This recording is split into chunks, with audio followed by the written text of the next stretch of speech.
Om Sahana Bhavatu Sahano Bhunaktu Saha Viryam Karavavahai Tejasvinavadhitamastu ma vidvishavahai.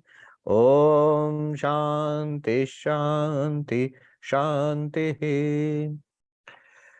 May the Lord protect us both, the teacher and the taught, together. May the Lord give us the results of knowledge. May we attain vigor together. Let what we study be illuminating. May we not cavil at each other. Om, peace, peace, peace. So we are studying the Katha Upanishad, and we have reached the end of the Upanishad. The last few mantras we're going to take a look at. In this last section of the Upanishad, Yama, the Lord of Death, the King of Death, he is teaching the little boy, Nachiketa, who's a student. And in this last section of the teaching, he's summing up the entire teaching, talking about the nature of Brahman, talking about self-realization, the practices, and the results. So in the last few mantras, he will talk about the results. We know all this, but he is repeating all for summing up the whole teaching. We're going to now read the 14th mantra. Yada sarve pramuchyante kama yesya hridhi shrita atha matyo amrito bhavati atra brahma samashnute. Let me now read the translation from Swami Gambhirananda Ji's translation of the Upanishad and Shankara Bhashya. When all desires clinging to one's heart fall off, then a mortal becomes immortal and attains Brahman here. All right. So this mantra, 14th and the 15th, both talk about the result. And the result we know is freedom, is moksha. Freedom from the cycle of birth and death, freedom from want and unhappiness, and attainment of Brahman, attainment of fulfillment. Now, the way it is put in these two mantras is very significant. Here it is said that when all the desires which are in the heart, and here heart always means the mind, whatever is in our mind. How do you know that the heart means the mind? Because the Shankaracharya consistently, throughout all the commentaries, he translates hridhi, in heart, as buddho, in the intellect or in the understanding. So, for example, here he says hridhi in his Sanskrit commentary, hridhi buddho shrita ashritaha. Hridhi means in the understanding, in the faculty of understanding. So all the desires which are there, when all those desires disappear, when they're all destroyed, we go beyond all desire, then alone this mortal being, subject to birth and death and the transmigration from lifetime to lifetime, this mortal being, us, amrito bhavati, becomes immortal. Atra brahma samashnute. How? Brahma samashnute, attains Brahman, becomes one with Brahman, or realizes Brahman, realizes that I am Brahman. Where? And it's very interesting that the Upanishad itself says, Atra, here, in this life, in this body, now, here. So this is freedom. And here it is characterized as, it is preceded by the disappearance of all desire, all wanting. Let me dwell a little bit on this first, and then we'll go on. Desire is because we want fulfillment, we want happiness. Now, let's analyze this a little bit before we go on. What do we want? The kind of happiness, fulfillment we want. Theoretically, if we were allowed to just sit back and dream and, place your order for what kind of happiness? What's your conception of the maximum possible happiness that you would like? So the kind of happiness we would want, if it were at all possible, we would want the happiness, the fulfillment, the satisfaction, which is all the time there, does not come and go. And it is everywhere. Wherever I go, it must be there, that fulfillment. And it must be from everything and everybody. Those who know Vedanta, they know I'm talking about Desha Kala Vastu, space, time, object. My happiness must not be limited by time, that there's, when it comes, there was a time when it was not there, there will be a time when my happiness will not be there. Not like that. No time limitation. But there must be no limited time limitation on my happiness. No Kala Paricheda. All the time. The happiness must be there all the time. There must be no desha paricheda, no space limitation. You can't tell me that you will not be happy here, be a good boy or girl, and after death in heaven, you will go to heaven and there you will be happy. No, no, no. There cannot be any space limitation. It must be here also. It must be there also. It must be everywhere. And then object. It must not be limited to that this person or that object, this activity, that possession, that relationship, that only will give happiness and others will not know. Every person, every relationship, every object, every activity, everything must give me that happiness. There's no object limitation. Or in other words, desha kala vastu aparichinna ananda. Aparichinna, unlimited. A bliss which is unlimited by space, by time, by object. Object means anything that you are aware of. It could be a person, it could be a place, it could be an activity, it could be a person, whatever, or anything, possession. So this is my idea of unlimited happiness. And further, this happiness should not be dependent on anybody. I should not have to depend on anybody, even God, for my happiness. It should be independent. And further, this happiness, I want it to be effortless. I must not have to work for it. So this ever independent, effortless happiness, available to me everywhere, available to me all the time, and available from everything and everybody, and not subject to increase and decrease.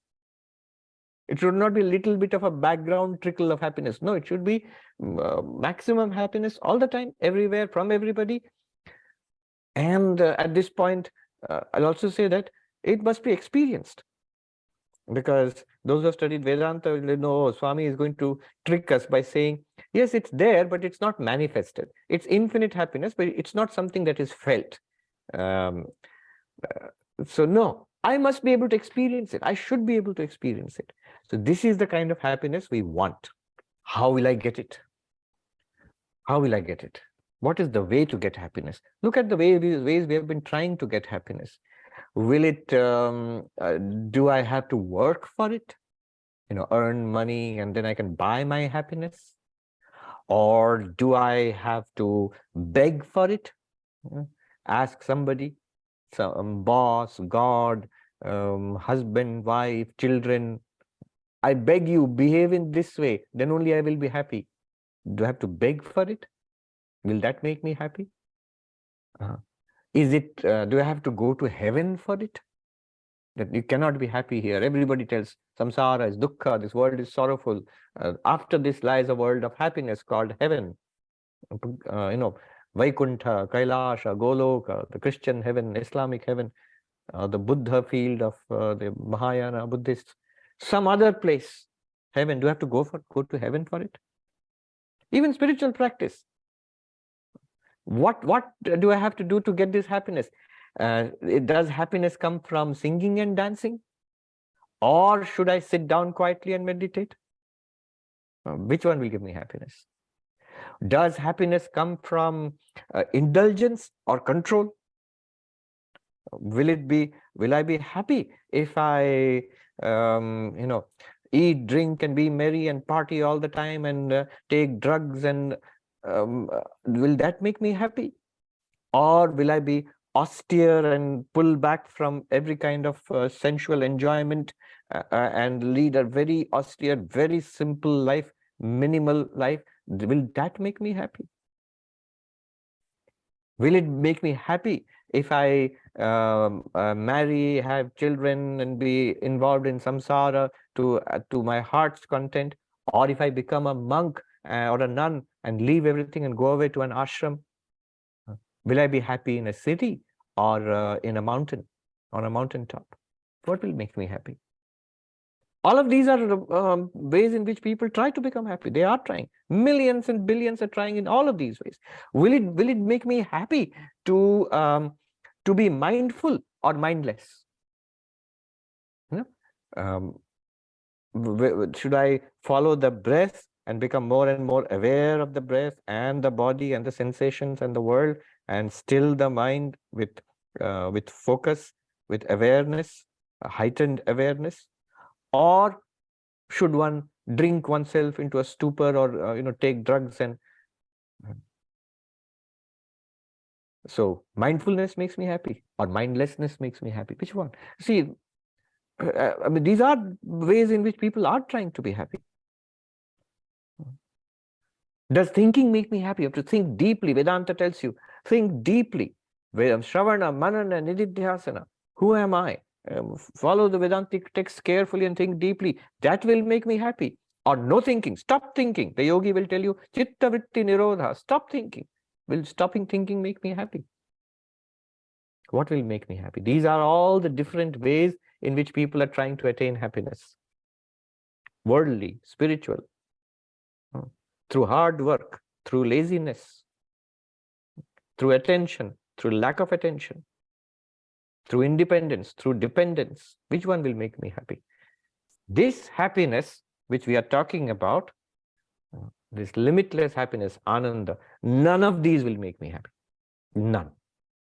All of these can give me fleeting happiness, temporary happiness, different grades of happiness. Some will give me a purer sense of sattvic happiness. Some will give me a lower sense of rajasic or tamasic happiness. All of it temporary, all of it limited, all of it subject to coming and going, all of it in the end will disappear. All of it. Why? And this is Vedanta. You have to think about it. Why? Because any attempt to gain limitless happiness, satisfaction forever, with the help of a limited ego, a limited object, and limited effort. I, this person in this body and mind, separate from all of you, will, through this cookie, one cookie, with the effort of putting it in my mouth and tasting it, I will get happiness. Well, that much happiness only you will get. Limited person, one person with one little body mind. Limited object, a cookie, a bit of money, one relationship, is a limited object. And limited effort, no matter how much hard work you put. This was the understanding of the Purva Mimamsakas, who preceded us in Vedanta, the Karma Kanda, which Nachiketa asked, the second boon, remember, which is the best sacrifice, fire sacrifice, yajna, which will take me to heaven. That also is limited. The greatest of human efforts are the Vedic yajnas, the Vedic ritualistic performances, which will take you after death to heavenly spheres. Those are also limited. All good work done here, and luckily bad work also. Heaven is also limited, hell is also limited. Limited means it will end. You can get it, but it will end. You can have a really good time, but it will come to an end. You can have a really bad time also, but that also comes to an end, luckily. So, there's a saying in Upanishads, Nasti kritena kritam. By something, the limited effort, you cannot get the unlimited result. Naturally, it's logical. However much of good work or bad work you do, the evil or the good that will come out of it is also will be limited. So this is the reason why in all of these ways, you cannot get lasting, limitless happiness. And that's what we are actually, what we are looking for. That's why, because we are not getting it, that's why after 20, 30, 40, 50 years of effort, we are still dissatisfied. Lifetimes of effort, we're still dissatisfied. Lifetimes, we are trying to make ourselves happy, dissatisfied. All kinds of selfish effort, unselfish work for the welfare of others, worldly, religious, spiritual, every kind of activity, every kind of effort to gain happiness is limited. Then what does Vedanta say? Vedanta says, notice what exactly are you asking for. If you're asking for unlimited happiness, Ananda is unlimited happiness, bliss, it should be there all the time, everywhere, and from everything. That means not limited in time, space, and object. Then think about it. If such a happiness is there, which is available all the time, which is available everywhere, and which is available from everything and from everyone, in that case, follow this carefully. Simple thought, but very powerful thought. In that case, right now, right here, this is also a time, this is also a place, here are also people. That happiness should be here right now, because it's everywhere. Ananda, if that limitless happiness actually exists, that Ananda, if it's everywhere, it should be here, now, where we are. It should be now also. If it is all the time, then it should be right now also. It must be there. And if it is available from everything and everybody, then it should be available from all those people around us. And in all the objects around us, in everything around us, it should be available. So such a thing is there. Vedanta says, Ananda, limitless Ananda is there. It is right here, right now. We are immersed in it. It is all the time available. In that case, my question is, one of the demands was I should be able to experience it. Why am I not experiencing it? The answer is, we are not recognizing, we do not know it. That which is Ananda, we don't know it. Ignorance is covering it up. No kind of activity, practice, effort is going to get us there until we remove that ignorance. All these activities and practice and effort, if they help in removing the ignorance, great. Now, ignorance is removed by Vedanta. This teaching of Yama to Nachiketa, all that he has been trying to do is to point out this ever-available happiness. This ever-available, always available, everywhere available, and from everything available happiness. And independent happiness, not dependent on anybody or anything. And also effortless happiness, not necessarily do anything about it. What is that? That's your real self. That's what Yama has been telling Nachiketa all along.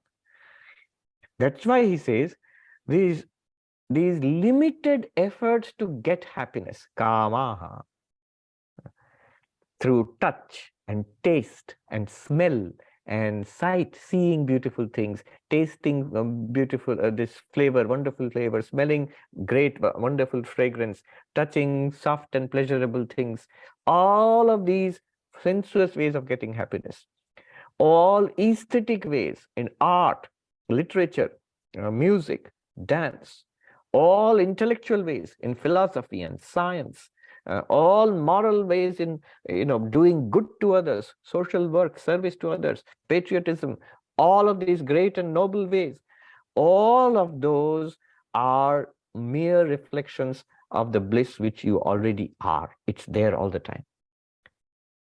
The proof is, already there are people who enjoy this bliss. The enlightened ones, they know that it's overflowing with happiness everywhere. One of the interesting descriptions of Sri Ramakrishna is as if he are about to burst with happiness. That's the experience people had. People around him would always be delighted. You couldn't be unhappy around him. And he always was as if, one of the descriptions is like a ripe, like a ripe pumpkin, which is about to burst with happiness. So that's why he gave the impression of this overflowing joy, boundless joy. And enlightened ones have this. And we also can experience it, can see that if we break through this veil of not knowing, not seeing. After all, what is this desire? One way of analyzing is this: knowledge and object. By knowledge here, I don't mean pure consciousness, Atman, Brahman. I just mean the knowledge we have. The knowledge we, when you see, hear, smell, taste, when you think, when you read, when you understand something, that knowledge, jnana. So knowledge is sattvic. The three gunas are there, sattva, rajas, tamas. So knowledge is sattvic, is of the guna of sattva, pure. Mind is sattvic, it manifests knowledge. Senses are sattvic, they manifest knowledge. Object, the thing which we are aware of, the object is always tamasic. It is, imagine a material object. So material objects, jada, they're tamasic. So the objects are tamasic. Now what binds the sattvic to the tamasic in between is rajasic. See, knowing a thing in the world, a place, a gadget, a food, a musical performance, a person, knowing a thing is no problem at all. We know. No, knowledge is not a problem. It's only when that knowledge is now followed by desire. I want this cookie, this tourist destination, this fancy clothes or cars, or this activity, this cruise ship, cruise. So things like that. All the things which people want. I want this. So there are three things here. You know it. You know something. You see a place, for example, a nice tourist destination online. So just knowing it, there's no problem there. The destination, the place is tamasic. It's a material place. It's a physical thing. Your knowledge of it is sattvic in the mind. Then arises the desire for that. I want to go there. Why desire arises? That we will see. This is a Shankaracharya. His, one of his favorite phrases: avidya kama karma. Avidya kama karma. Avidya, ignorance. Not knowing this limitless, ever available happiness, which is our real nature. Not knowing this is avidya, ignorance. Not knowing this, we feel apurna, not complete. Then arises kama, desire, the desire for completion, the desire for fulfillment. And then what do we do? Karma, activity. For what? Not for the benefit of others, for my own fulfillment. So no, there are people who do so much work for others selflessly. So does that make them happy or unhappy? That makes them happy. So there are wise people who find their happiness in the happiness of others. They're really wise because they will be happy. Again, limited happiness. The otherwise people, they think that by making this body happy, I will be happy. That very soon that happiness goes away. But see, the knowledge of the object, knowledge is sattvic, the object is tamasic, in between comes kama, rajasic, desire arises, and that binds. It's a bondage. Avidya kama karma. And then we act trying to get that place, that person, that activity, that possession. These activities, this work, this karma prompted by desire gives rise to results. If it's a good karma, dharmic karma, I want to do good to others, or I perform some kind of ritual. In India, you give a puja in a temple, you feed the sadhus, that is seen as a work of great punya. So I'm just plugging it because I'm a sadhu. So that's a work of great punya. Punya means good merit. All of these things, they give rise to good results. Punya, merit, good result. And good results will give rise to sukha, good experiences in the future. Still a bondage. That sukha also will produce a future birth for you. And if out of my desire, I cannot control my desire, and I do adharmic, sinful things out of my desire. I want fulfillment, so I can't resist. People steal, take bribes, be immoral, or be jealous, or aggressive, or violent, all out of trying to fulfill their desires. Then that is adharma, and that leads to papa, sin, demerit, and the result of that is dukkha, suffering. And we get sukha and dukkha, pleasure and pain mixed in this life, and it will produce future lives. This is how samsara comes. So Shankaracharya's phrase, avidya kama karma, ignorance, desire prompted action. Then what happens? Samsara, because the desire prompted action will give results, and the results will keep coming to us. We will be in samsara. When the body dies, those accumulated results are waiting for us. It will produce another body for you next lifetime, so that you can keep on experiencing that. It will not come to an end, because we keep on acting with desire, so it will produce further and further new karma phala. This is samsara. It will go on. This comes to an end upon enlightenment. Now put 2 and 2 together. How I started it, and you put 2 and 2 together. Upon enlightenment, what do you realize? I am not this body and mind. I am this unlimited witness consciousness. I alone am that one unlimited existence consciousness bliss in which this entire world, this universe appears. Everybody is one with me. I am one with everybody and everything. What is there in this world for me to achieve or attain? Everything is already attained. I am everything, or everything is I. This total completion all the time, total feeling of oneness with everybody. This, I am immortal. I have no fear of death. Brahman does not die. The body may come and go. It's no problem for me. The ups and downs of the mind, the problems in the sensory system, the ups and downs in the mind are no problem at all for me, because I am not them. So my happiness, my satisfaction is unlimited because I am unlimited. And unhappiness cannot touch me, because every kind of unhappiness is in the world of appearance, in the body, mind level. So this unlimited nature, when I realize, I feel I'm full. And I have no more desires for anything. Not having any desires, all the actions which will be done by the still living body of the enlightened person, those actions will not be prompted by personal desires, maybe doing good to others. So one is free. After enlightenment, these desires dissolve away completely, which also shows that Shankaracharya considers true enlightenment, not just Shankaracharya, will come later, but Yama, the teacher, he considers the disappearance of desires and enlightenment to be simultaneous. If there are still desires left after enlightenment, that he would not call full enlightenment. All right. Now let us look at a little bit of the commentary of Shankaracharya. He says some very inspiring things. More or less what I said just now.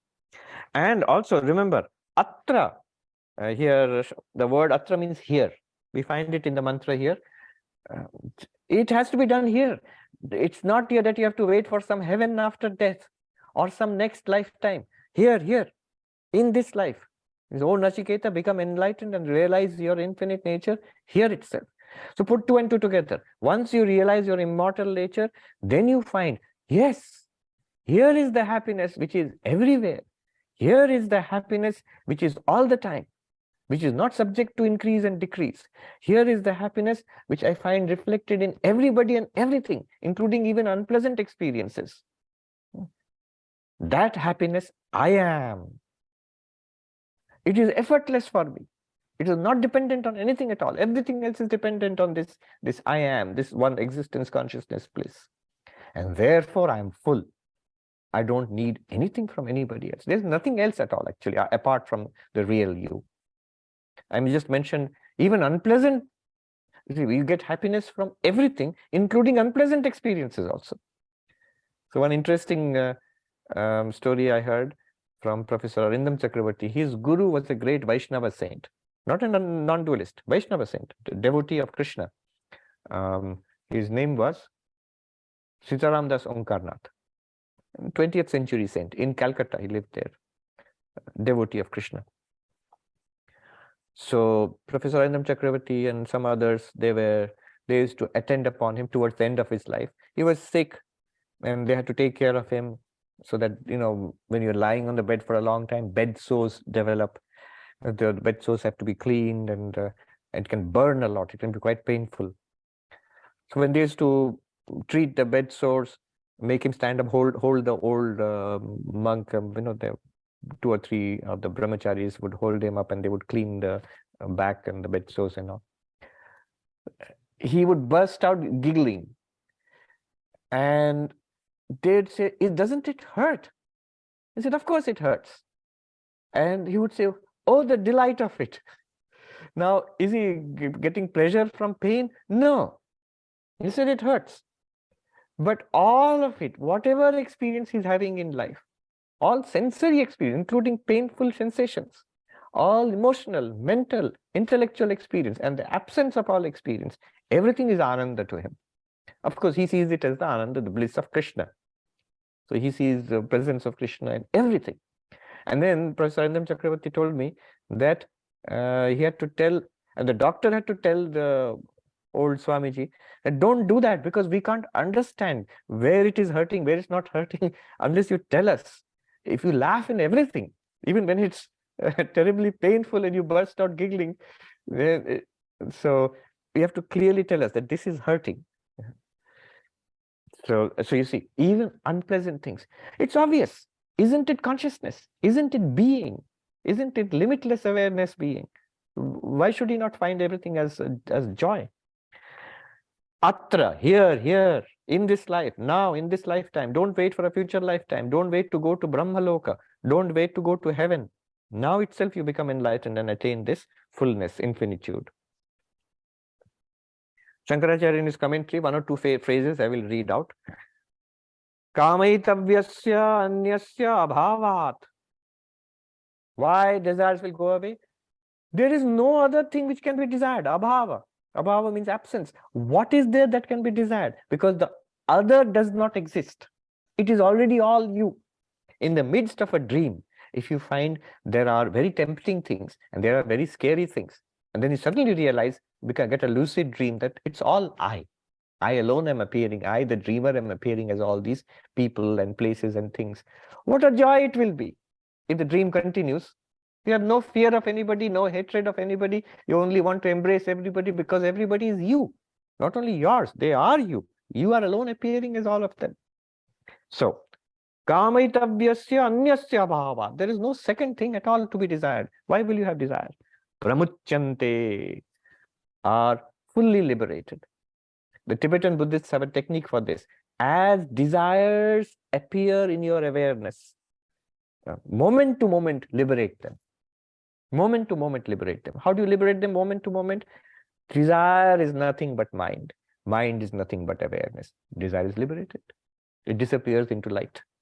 Every desire, every thought disappears into light. So liberate, instead of trying to say I'm liberated forever, moment to moment, enjoy this liberation. Keep liberating each moment.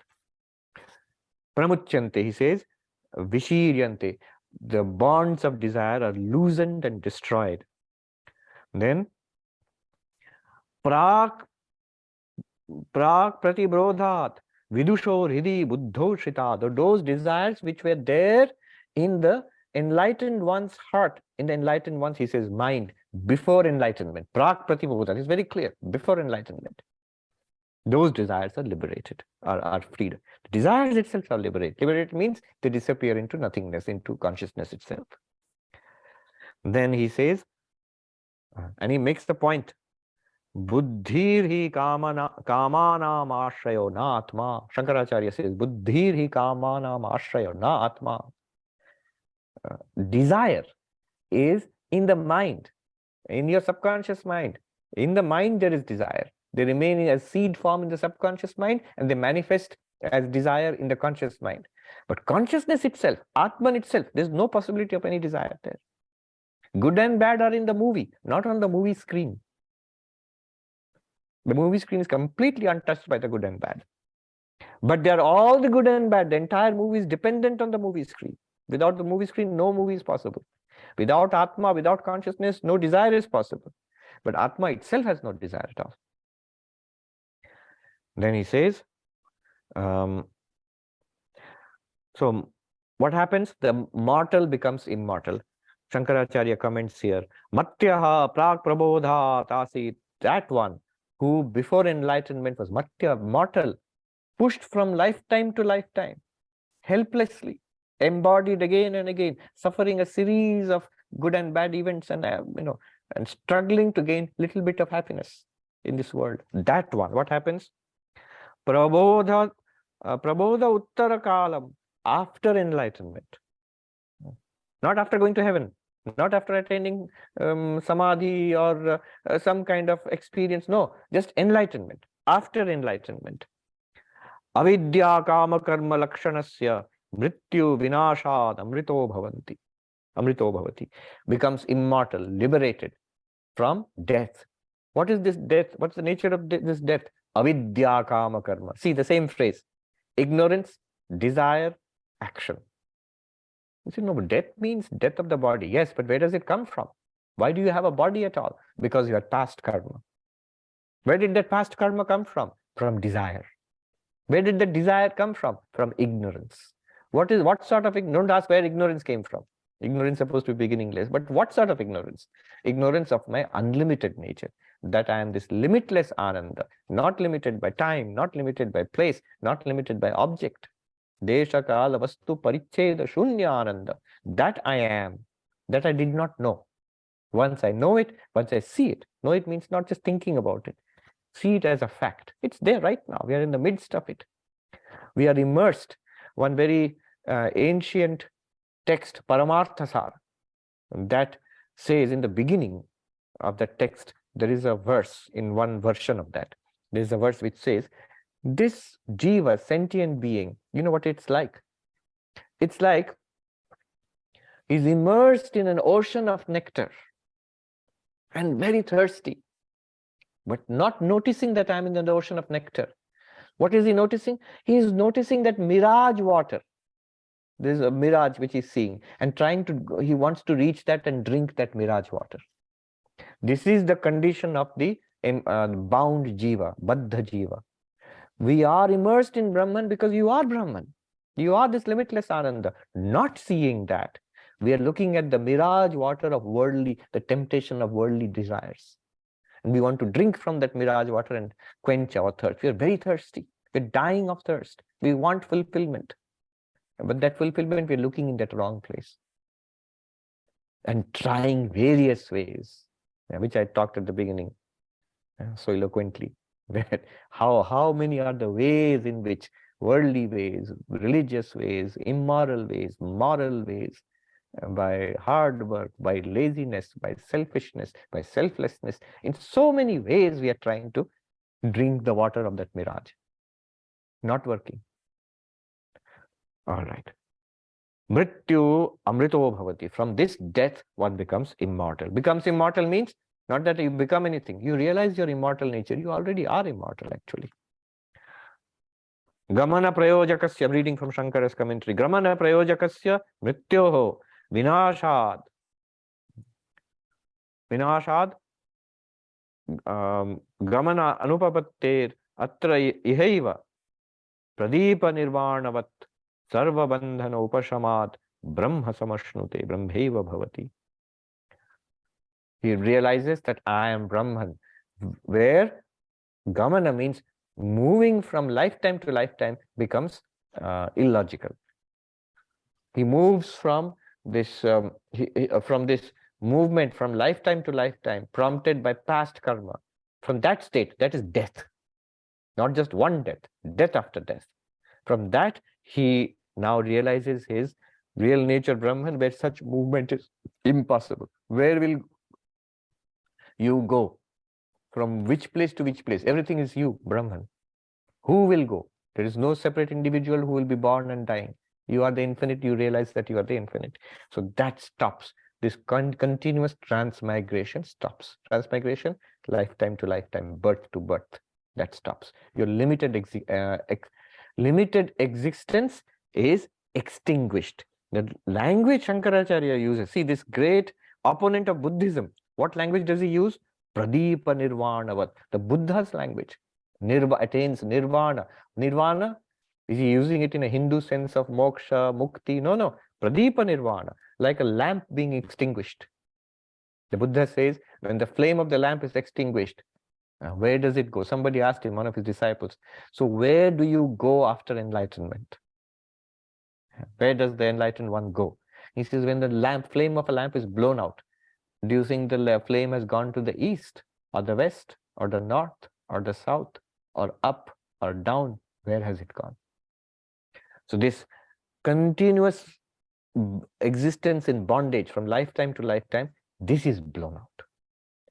If that blowing out itself is the teaching, is up to that much you say, it becomes Buddhism. But go further, in Vedanta you will say, Brahma samashnute. The Upanishad says, Brahma samashnute, attains Brahman. You're already pre-existing infinite being, you attain. Attain means you already are that. You just realize I am that. So that is the result. See how sublime and beautiful it is. And this mantra goes with the next mantra. So we should read it together. Next mantra is same thing, little change is there.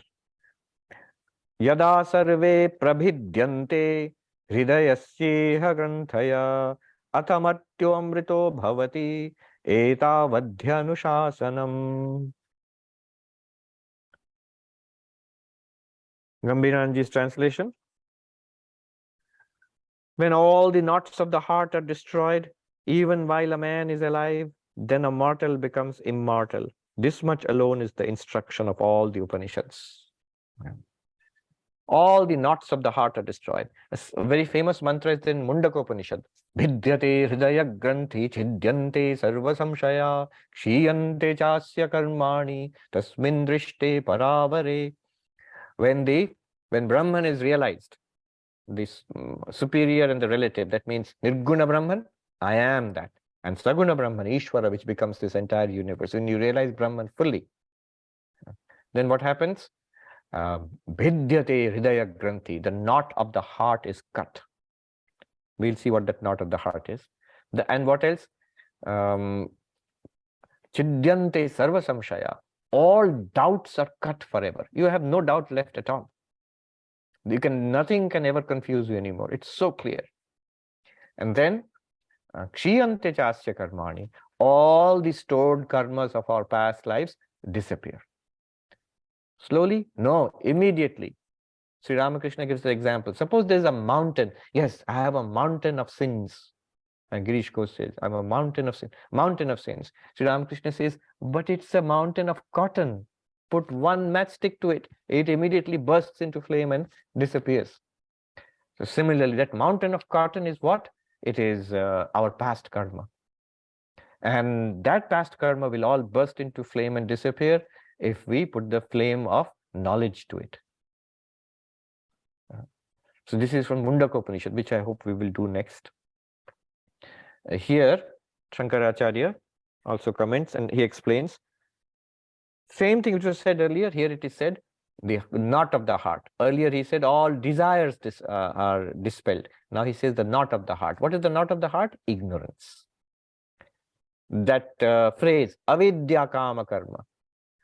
What is the source of samsara? Our past karma. Where did the karma come from? From desire. Where did desire come from? Ignorance. So ignorance is here called knot of the heart. He says, hridayasya granthaya, knot of the heart. Remember, heart always means buddhi, the intellect or the mind.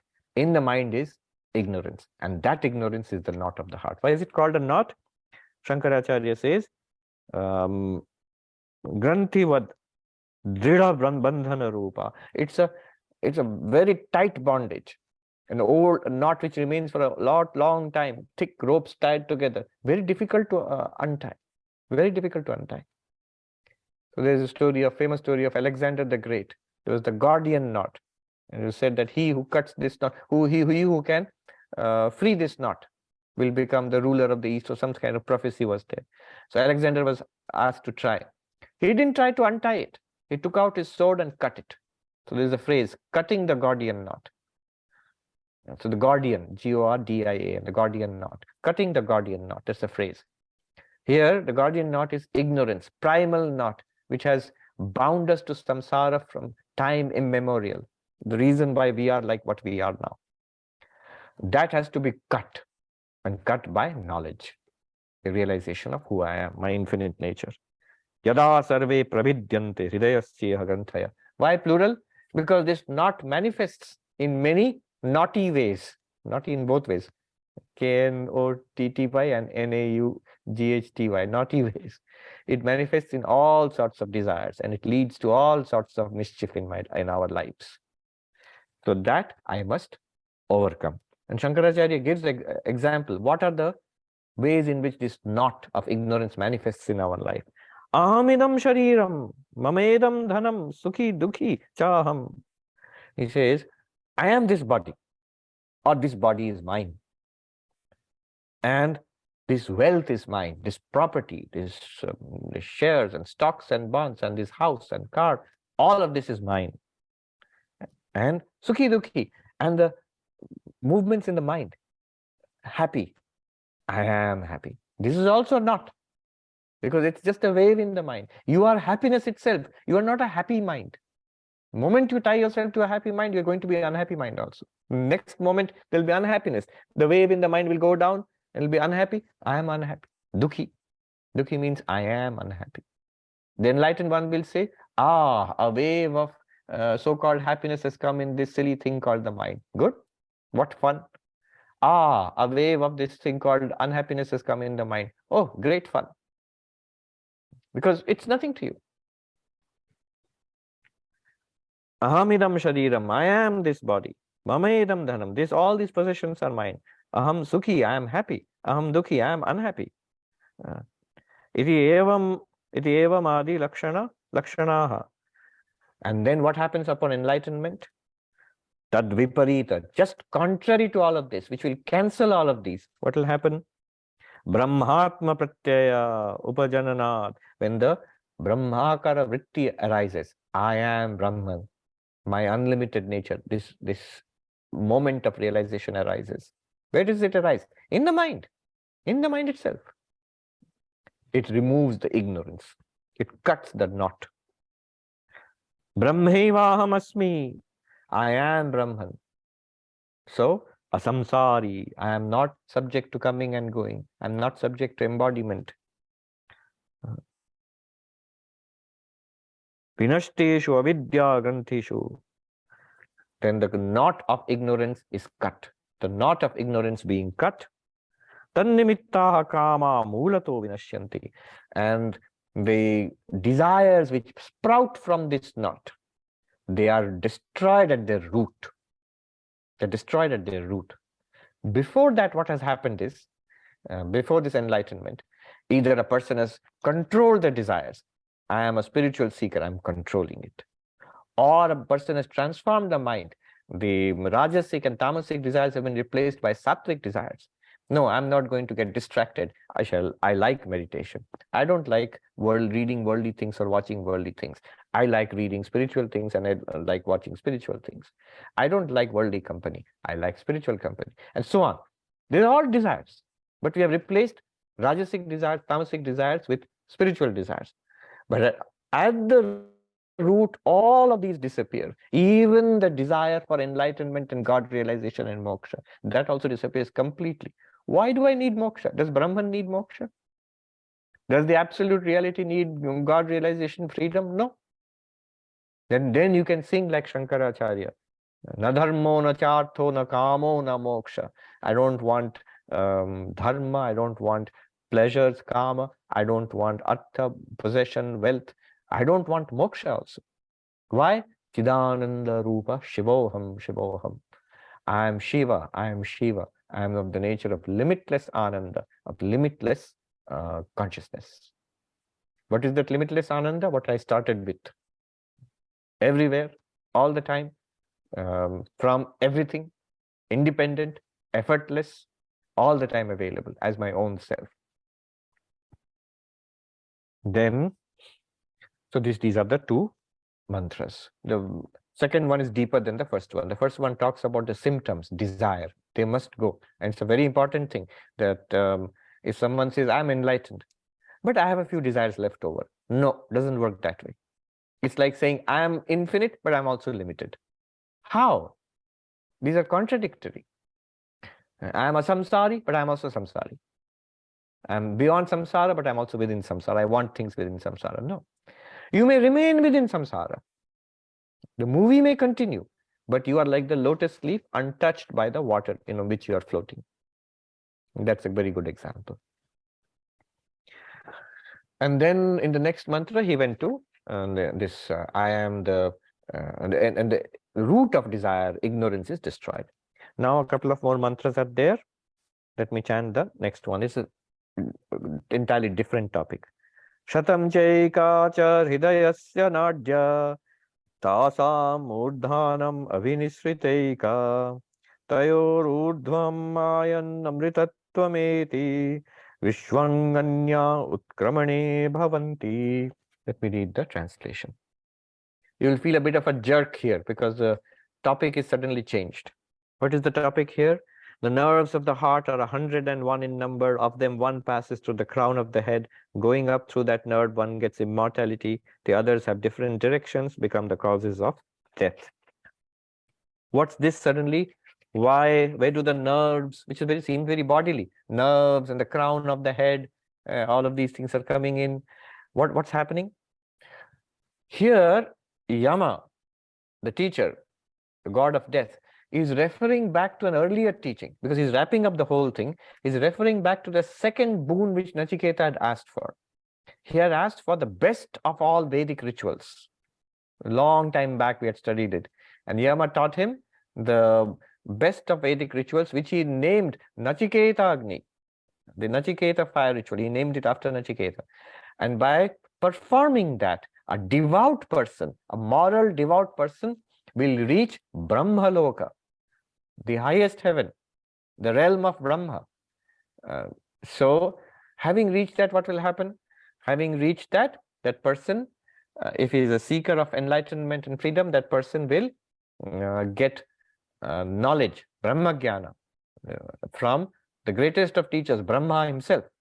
God himself will teach you there.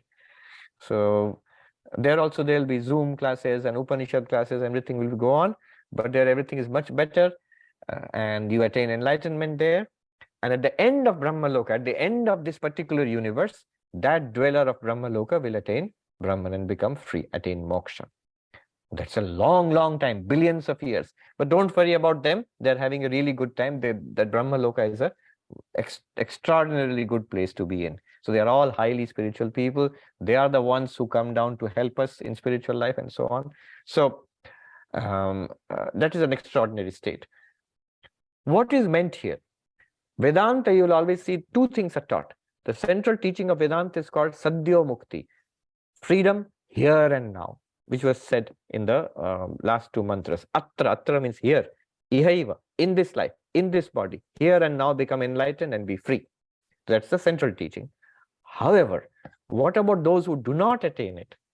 You have been spiritual seekers for a long time. You are devout. You have taken the mantra of an Ishta Devata. You are repeating the mantra, meditating on the mantra.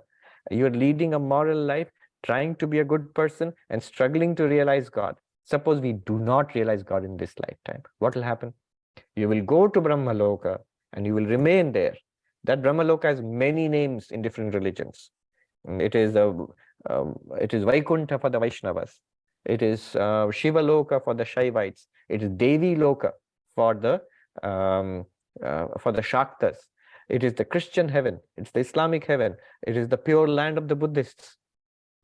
So the highest conception of a spiritual place, which you find in different religions, theistic and non-theistic, that is in Vedanta, it's called Brahmaloka. And that's very spiritual.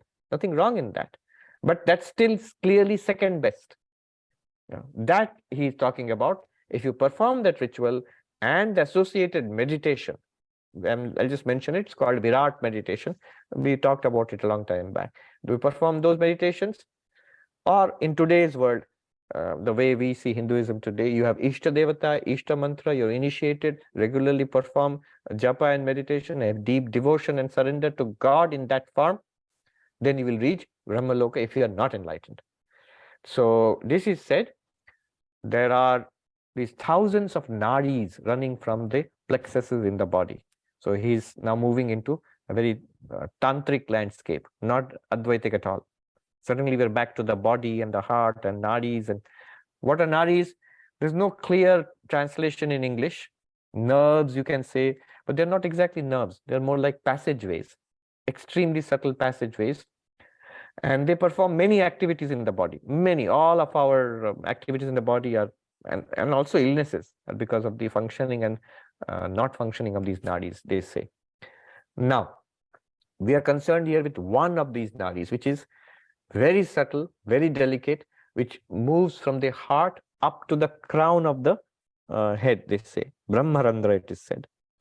At the time of physical death of this very devout person who has not yet attained full enlightenment, this very devout person who has got a guru and Ishta Devata mantra and has practiced devotion sincerely and tried best to give up desires as far as possible, this person When the physical body dies, the subtle body, Sukshma Sharira, will leave the body, just like everybody's case. This person, it will leave the body, but it will leave through that Nadi. It is called Sushumna Nadi.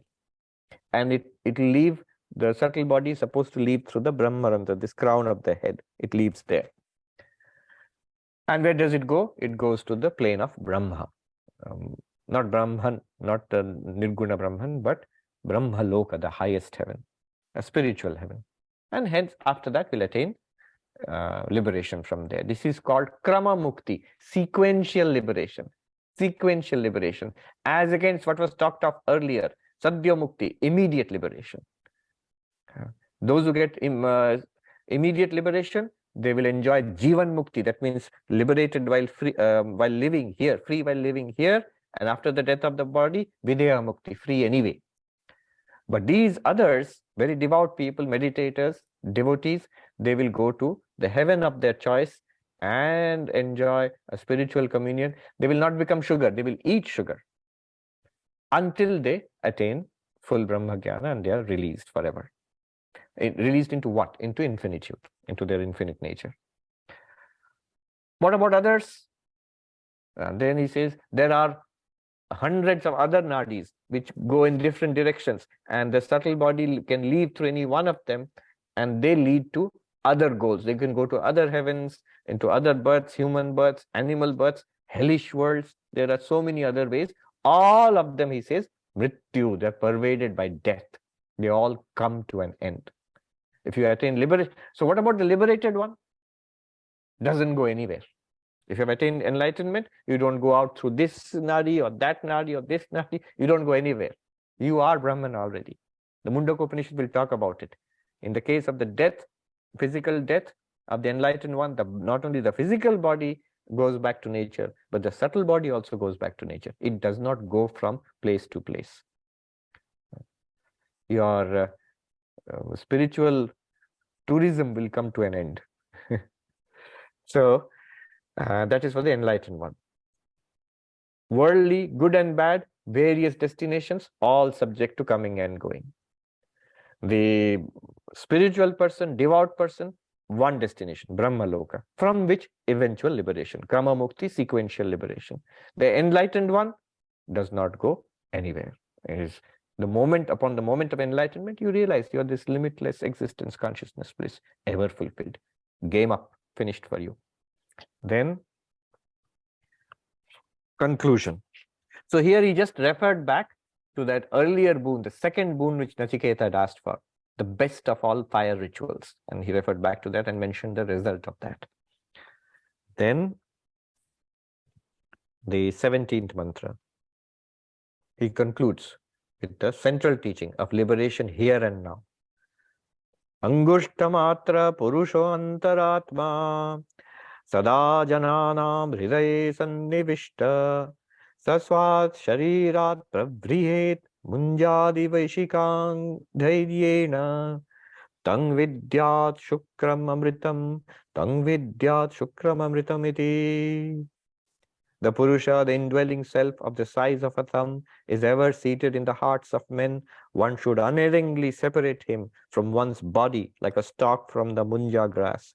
Him one should know as pure and immortal. Him one should know as pure and immortal. Summing up the teaching. There in your heart means in your mind, in your intellect, is consciousness, your real nature. So, pravrihit. Separate it from body and mind. Carefully, dhairya, carefully. And gives an example, munja grass. So there's a particular grass, and there are the leaves of the grass that you can pull out the stalk from between. To pull, now the grass, the sides are sharp. If you rub it, you like a paper cut, you might get a thin cut on your finger also. So you have to be carefully pull the stalk out from between the leaves of the grass. So like that, you separate your nature as consciousness from the physical and mental bodies. From the Sthula Sharira, Sukshma Sharira and Karana Sharira, physical, subtle and causal bodies, you separate yourself. Not physically. That can't be done. Don't go with a pair of forceps and try to pull the Atman, the self, out from the physical body. No. How do you do it? What is the methodology? Not physically, not with forceps or something, not with pincers. You do it with Drigdrishya Viveka, Panchakosha Viveka, Avasthatraya Viveka. All of these are methods. The method of the seer and the seen, the method of the analysis of the 5 sheets, the method of the 3 states of waking, dreaming, deep sleep. In all of these methods, what will you get? If you do it carefully, you will end up, carefully means mindfully and carefully, with a full understanding and clarity, you will end up with seeing yourself as witness consciousness. Sakshi. You will end up seeing yourself as, or realizing yourself as witness consciousness. Where? Here, right here, in this body, in this mind. Earlier, I thought I was a body-mind with consciousness. Now I see I am a consciousness, witness of illumining a body-mind. This is the step 1. Then he says, having carefully separated yourself in your understanding, in your realization, it's a real thing, not theoretical. Tam vidyat shukram amritam. Realize this as the pure consciousness and immortal, that it is Brahman. Shankaracharya says, it is Brahman. It's Nirguna Brahman. It's limitlessness, not that it is one little consciousness in one body mind and there are many, many consciousnesses in all bodies and minds. No, no, no. It is one consciousness. You will realize you've stepped away from the body mind into limitless consciousness, which is Brahman. And that is immortality. That is Satchidananda. So 2 steps. 1, not body, not mind, witness consciousness. That is carefully separating. And then 2 is that witness consciousness is not a tiny thing, limited thing. It is the unlimited Brahman in which this entire universe appears, disappears like a bubble or like a snake in a rope, like a dream, like a mirage. You are this unlimited existence consciousness place. So he says, Shukram, it is pure consciousness, pure Ananda, bliss, pure existence, Sat Chit Ananda, Amritam.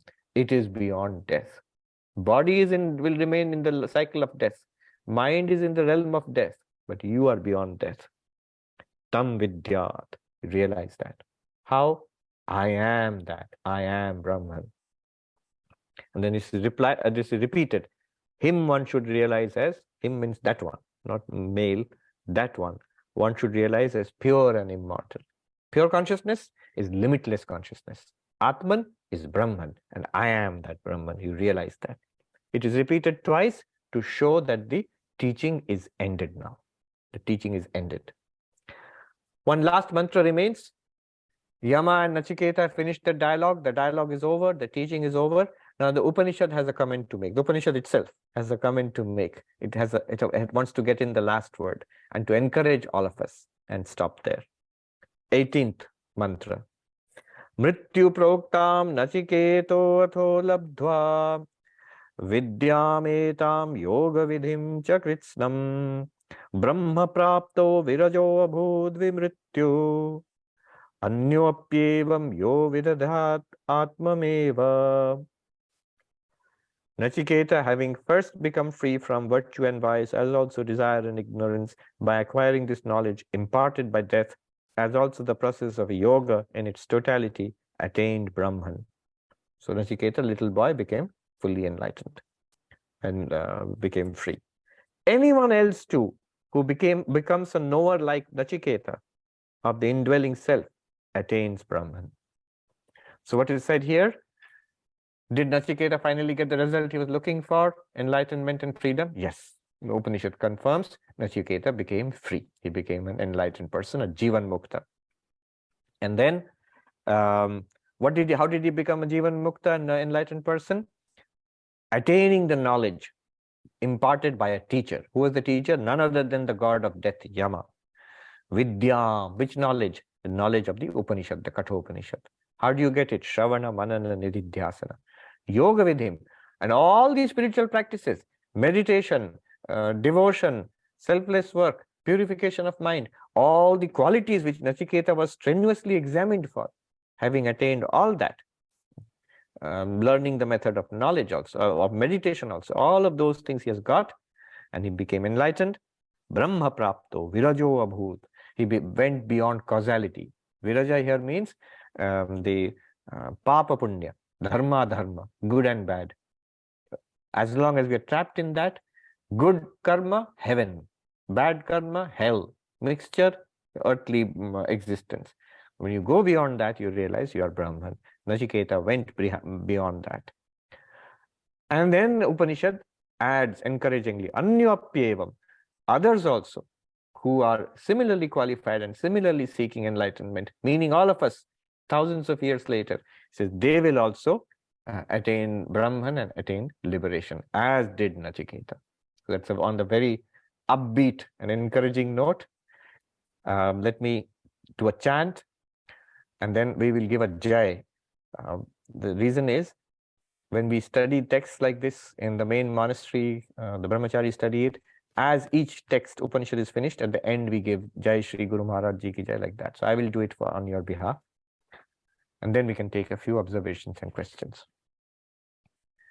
Om Shanti Shanti Shanti Harihi Om Tat Sat Shri Ramakrishna Arpanamastu. Jai Shri Guru Maharaj Ji ki Jai. Jai Mahamai ki Jai. Jai Swami Ji Maharaj Ji ki Jai.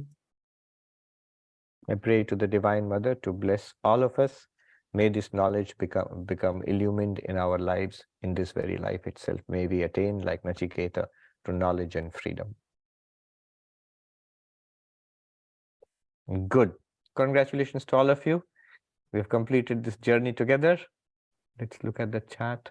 Shri says, Thakur says in Kathamrita, some people satisfy worldly desires to desire renunciation. Yes. Is Thakur saying that some people have to live and learn? All of us have to live and learn. And Thakur he knew it doesn't happen in a hurry. Vivekananda was always in a hurry. Because Vivekananda knew how much suffering people go through, and that liberation and freedom from suffering is at hand. Why not attain it? Why not get it in this life? But Sri Ramakrishna was not so much in a hurry. So Vivekananda would get some of his friends and tell Sri Ram. He knew Sri Ramakrishna could liberate them. He could at least make them spiritual. And he would say, do something for them. And Sri Ramakrishna had a name for these people Vivekananda would drag in before him. Sri Ramakrishna would call them friend, the English word friend. Sri Ramakrishna would say Narener parent. They're friends of Naren, which is slightly, he was making fun of them, because they're not going to become, they're nowhere close to Vivekananda. They're not going to become spiritually enlightened, maybe in this lifetime. And one monk was joking that we are a bunch of Naren's friends, Vivekananda's friends.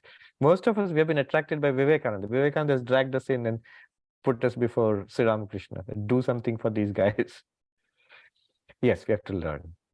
But since we have got this knowledge and this understanding now, and we're getting this Vedantic knowledge, we're blessed, let's struggle. Let's move as fast as possible. Why dawdle and why suffer more? Rajendra ji says, where is the locus of avidya if I'm illusion in the form of jiva? Is avidya located in Brahman or jiva? Is Nirguna Brahman a lump of consciousness without any desire? What about God's desire in Leela, Vaishnavism, Shiva's Ichha Shakti in Kashmiri Shaivism? Okay, these are very deep questions. Locus of avidya, avidya ashraya. Huge question in Advaita Vedanta. And there are different answers given by different schools. So one school of Vedanta says, avidya, ignorance, the locus is ashraya. Locus is in Brahman. The other one says, no, how can there be ignorance in Brahman? Brahman is like the sun. How can there be darkness in the sun? So the ignorance is obviously, where is ignorance? You feel that you are ignorant. You don't know that you are Brahman. All of us admit it. That's why we are here in Vedanta class. We admit that we don't know that we are Brahman. We don't realize it. In that case, you are admitting that ignorance is in you. So ignorance is in the jiva. That's another position. Then there's a counterattack that ignorance cannot be in the jiva. You are a jiva because of ignorance. You are, after all, Brahman, but you don't know that you are Brahman, and that's why you think you are a jiva. So ignorance precedes you becoming a jiva. Then how can the ignorance be in the jiva when there was no jiva? It's only Brahman becomes or appears as a jiva because of ignorance. And so this debate is a long debate. There's a lot of, and there are multiple schools, mainly 3 points of view. One is called the Vivarana view, One is called the Bhamati view, one is called the Vartika view. The Vivarana view and the Bhamati view I've stated. I think the Bhamati view is that the ignorance is in Brahman, and the Vivarana view is that the ignorance is, no, Vivarana view is that ignorance is in Brahman, and the Bhamati view is that ignorance is in each of the individual jivas, and both have serious defects. The Vartika view is very interesting. It says, as far as I recall, I may be wrong, but Sureshwaracharya, one of Shankaracharya's great disciples, his view is very different from others. He says this question is meaningless. It's not that ignorance is something that exists. You can say, which is the locus of the mobile phone? Is it on the table or is it in your pocket? And there can be a good answer to it. Somebody might say it's on the table, somebody might say it's in the pocket. But if something doesn't exist, what is the meaning of asking what is the location of that thing? Ignorance has no real existence. It's not like Brahman is a container and the jiva is another container and it would be either here or there. No, ignorance actually doesn't exist. It appears in us, the jiva, and it can be overcome by knowledge. That's it. If you could actually prove the existence of ignorance, you would be in trouble. It would become a real thing and it could not be overcome. Ignorance, if investigated, disappears. Is Nirguna Brahman a lump of consciousness? Not a lump. It's limitless consciousness. Without any desire, let me ask you, is Brahman without a body, without a world, without a mind? Well, in one sense, no. Because here is the world, body and mind. To the extent that the world is there, body is there, mind is there, it must be nothing other than Brahman. Just that Brahman does not, the world, body and mind do not belong to the same level of reality as Brahman. Brahman is absolutely reality, paramarthika, and world, body and mind belong to the level of appearance, vyavaharika. So your desire also belongs to the level of appearance. God has the desire to create this universe apparently, but apparently only. Advaita Vedanta would say that's all at the transactional level. And that explains the appearance of this world. So God's desire for Leela or Shiva's Ichha Shakti in Kashmiri Shaivism, according to Advaita Vedanta, none of these need to be denied. They can all be put in the Vyavaharika level, transactional level. Total annihilation of desires is seen only post-enlightenment. It's also said one needs to be nishkankshi, that means desireless, prerequisite for enlightenment. Yes, good question. Giving up desires is necessary for enlightenment. But all desires go away only after enlightenment. Then isn't this a vicious circle? If you cannot give up desires, and you can't, because unless you're enlightened, you can't give up all desires. And in that case, you will not attain enlightenment, and in that case, never then desires will go away. No, just enough, that much of control of desires and supplanting worldly desires with spiritual desires is enough till you get enlightenment, and that will remove desires forever. Now, here Ramanujacharya, he actually asked this question. Control of senses is necessary for enlightenment. But without enlightenment, perfect control of senses is not possible. In that case, enlightenment is not possible. So there he introduces bhakti, love of God. Lack of control of senses is because of the desire for the world. Replace the desire for the world with a love of God, then the senses will be pulled towards God, not towards the world. And that senses pulled towards God will never be an obstacle in your path of enlightenment. In fact, will be the greatest help for you to become enlightened. So very beautiful argument, powerful argument for bhakti, for devotion. And by the way, even a little more I would add here. All desires are extinguished upon enlightenment. Not entirely true. All we might call selfish desires, binding desires. One might have like a bodhisattva, desire for taking everybody towards enlightenment. One might have like a jivan mukta, sarva bhuta hite rata. Krishna says in the Gita, ever engaged in the welfare of all beings. That kind of helpfulness, Swami Vivekananda says, seek to live a life of blessed helpfulness. So that kind of desire is great. It has absolutely no problem for you, for the enlightened person, and it's a great blessing for humanity. And even little desires will persist. That's also interesting. Sri Ramakrishna loved jalebi, eating jalebi. And was it there always? Yes. But it's not a binding desire. Sri Ramakrishna would say those outward little characteristics, and those little characteristics will remain because everybody has a personality. After enlightenment, the personality does not disappear. They don't all become like bland and homogeneous. Sri Ramakrishna's personality was different from Ma Sharada's personality, was different from Swami Vivekananda's personality, and that was different from the personality of all the other direct disciples. Each saint, each mystic had their own unique, a very interesting personality. And after an enlightenment, it's not that the personality disappears. They don't become one bland, uninteresting, no, they're all unique and they're all very interesting, but none of this is binding for them. Sri Ramakrishna says, then the desire remains like a rope which is burnt. A burnt rope retains the shape of a rope, but it's basically ashes. If you blow upon it, it blows away into the air. It can't bind anybody. Abhijit says, would the following example work to understand the bliss even in unpleasant experiences? Is it that people enjoy a scary ride in an amusement park? Although scary, people still enjoy feeling scared because they know in their body, in this case, will not get hurt. This knowledge enables them to enjoy an otherwise unpleasant experience. Yes, but in a certain way, but actually much more vivid and much more viscerally powerful than this. There you have a knowledge that a ride is scary or a movie is scary, and it's a movie. But here, the overwhelming feeling of infinitude and joy is so powerful that its occasional manifestation as a flash of pain or irritation or unhappiness or poverty or something is fine. It's perfectly all right. That also manifests my infinite nature. That's what explains even in unpleasant situations, you burst out laughing. It's of the, one must not forget, it's of the nature of not just knowledge, it's a very vivid experience.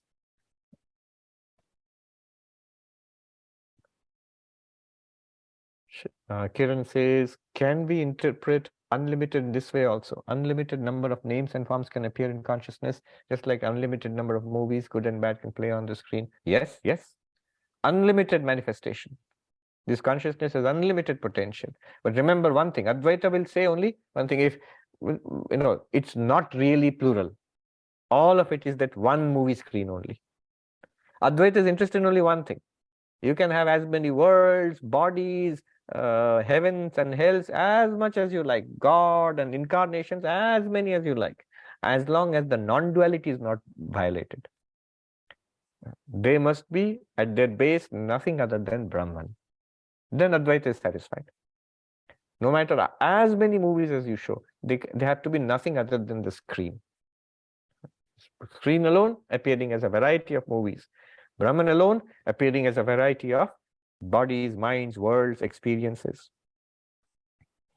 David says, I would posit attachment to desires that ends other than the desires themselves.